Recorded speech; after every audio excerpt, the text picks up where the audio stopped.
There's going to be some shake in this. And I'm going to show you how easy this thing is rolling with the boards underneath because the soil is soft. We had 5 inches of rain. That's why those boards are there. The ground on this side is significantly harder, so those things are about a 1/4 inch thick, whereas the ones on the right-hand side are right at 3/4 to an inch thick. But here we go.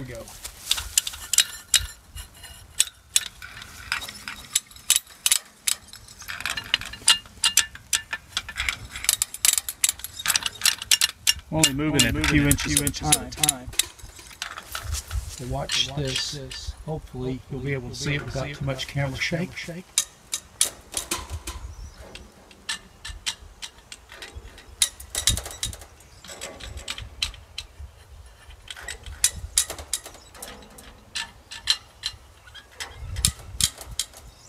Hopefully you can see that moving.